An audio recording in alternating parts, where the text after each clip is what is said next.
So this guy stole Dorothy's ruby slippers from the Wizard of Oz, which are worth $28 million. Now his name's Terry, and Terry's around 57 years old during this time, living in Minnesota, and he's kind of a turd. Like, he's been in and out of prison for a long time for all kinds of stuff, but eventually he has cleaned himself up. But then, in 2005, everything changes. Because that's when an old mob friend of his approaches him about doing one final job. See, his mob friend knows of a way to steal an original pair of ruby slippers worn by Judy Garland in the movie Wizard of Oz. He knows where they're kept, and he's thinking they're probably worth a lot of money. Maybe millions. But remember, Terry's clean now. He hasn't committed any crimes in a long time. So he's like, nah, I don't do that stuff anymore. And he turns the offer down.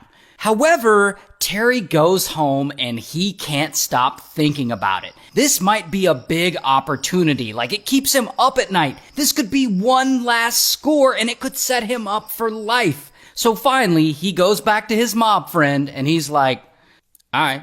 And so, boom, they start to plan out this crime. Now, lucky for Terry, the slippers are kept at the Judy Garland Museum, which is like a small place that they have a bunch of stuff from the Wizard of Oz movie. Like, they keep a bunch of stuff there. And this museum is not too far from where Terry lives. And so, one morning, when the place is closed, he drives there. And he finds a locked glass door, and he takes a sledgehammer, and pow! He smashes it open, and he enters. Then he finds the slippers. They're in like a plexiglass case. And again, he uses the sledgehammer and pow, he smashes up the display.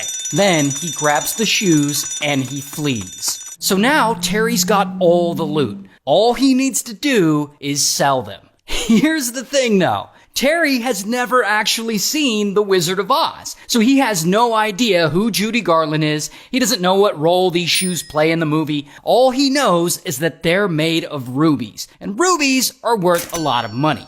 So Terry goes to an acquaintance of his, some shady guy who deals in all things stolen, and he shows him the shoes, and he's like, these are made of rubies, so they gotta be worth millions, right? And the guy examines them and he's like, bro, these aren't rubies. They're beads and plastic sequins. Which, yeah, he's right. And it's extremely obvious when you look at them up close. And so Terry's like, oh, damn it, all that work for some stupid bedazzled shoes? And so after only having the ruby slippers for 2 days, he goes back to his old mob friend and he's like, here, you take these. They're worthless. And Terry gives him the slippers, and who the hell knows what the mob friend eventually does with them. But Terry moves on with his life, not knowing that during this time in 2005, the shoes are probably worth about $1 million.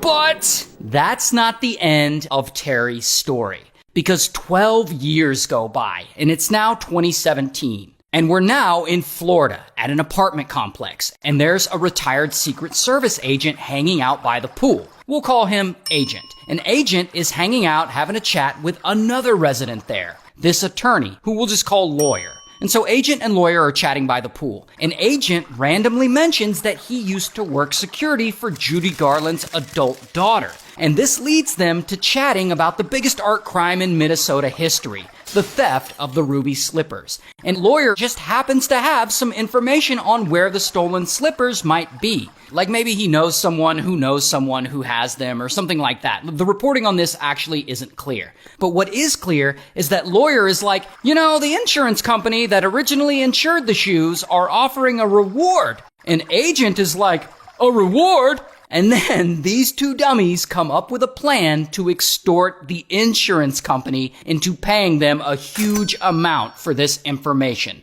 And so pretty quickly, boom, they put their plan into motion. Agent calls the insurance company and he's like, hey, I got a lead on those ruby slippers that were stolen back in 2005. And the insurance company's like, sweet. And I guess they let him know that there's a $200,000 reward. But Agent is like, $200,000? Nah, that's not good enough. This info is worth a lot more. Which, by the way, at this point, the shoes are estimated to be worth about $3.5 million. So maybe the information is worth a lot more. An Agent must be aware of this, so he lets them know that he wants a lot more money or he isn't talking. And I guess the insurance company realizes these guys are trying to extort money out of them, and so they call the police. And the police hits up the FBI, and so now the FBI is involved. And the FBI looks at this and they're like, yep, this is definitely extortion. And so they investigate and they set up a whole sting operation and they send someone undercover and it's a whole thing. And we don't have all the details because they just actually haven't been released.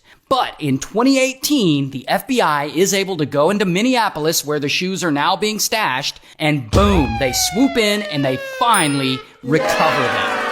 And this is a huge deal. Like, the FBI holds a whole ass press conference to announce that they were found. We're here today to share with you the recovery of one of the most significant and cherished pieces of movie memorabilia in American history. Dorothy's ruby slippers. And as good of news as that is, the FBI still doesn't know that it was this guy Terry who originally stole them from the museum. And they're still actively looking for the thief. But Terry, he's an old man now, and no one knows it was him, so he basically got away with it. Like, this guy is never gonna get caught.